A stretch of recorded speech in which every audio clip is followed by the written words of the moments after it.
Hello guys, welcome to Eldo Korean School. Today we will learn talk about the location of object. Let's start. 책이 있어요? 네, 책이 있어요. First, Eldo asked, 책이 있어요? As you can see, E is attached to the end of 책.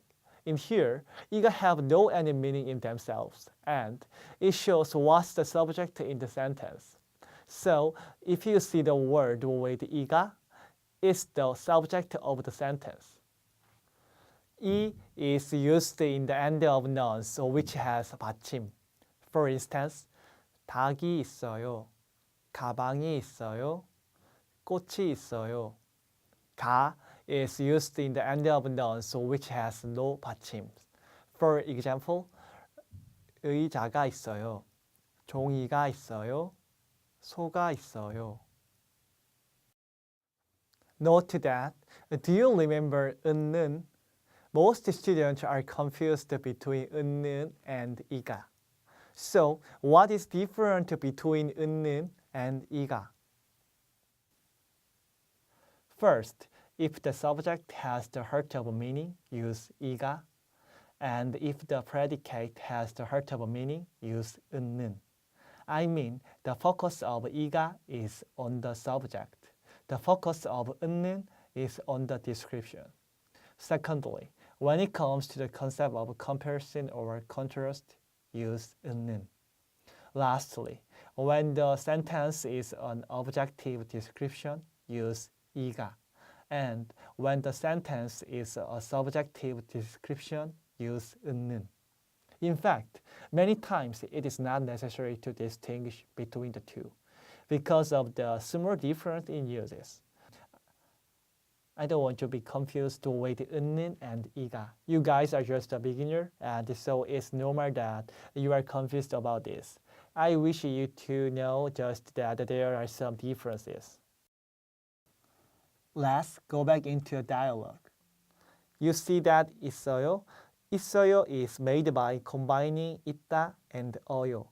있다 is present tense and the meaning is to exist in English. For example, 컵이 있다, 책상이 있다, 강아지가 있어요. 없다 means the opposite. For example, 안경이 없다, 책상이 없다, 저는 옷이 없어요.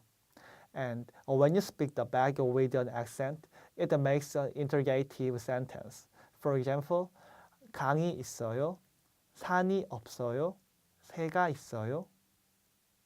Lastly, James said, 네, 책이 있어요. And the conversation is ended. 가방이 어디에 있어요? 가방은 집에 있어요. 침대 위에 있어요? 아니요, 책상 밑에 있어요. In the conversation, Eldo asked, 가방이 어디에 있어요? James told, 가방은 집에 있어요.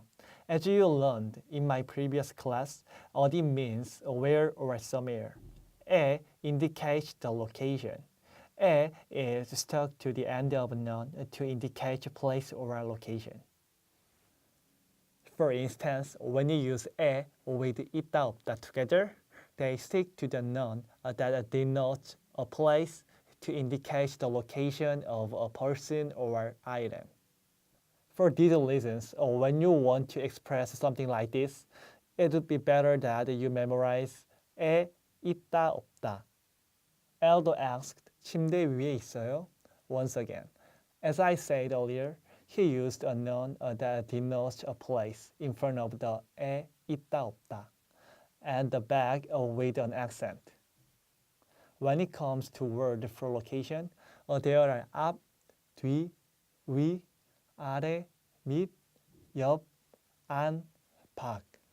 Lastly, the conversation is ended after 수성 is saying, 아니요, 책상 밑에 있어요. We can use what you learned today in our daily lives. It can be useful when shopping in Korea. For instance, when you go to buy some food at grocery store, you can say, 음식이 어디에 있어요? It can be used in daily lives. So please make sure to remember this expression. Wow, it's over. Today we learned talk about the location of object. So see you again in the next video. Okay, bye.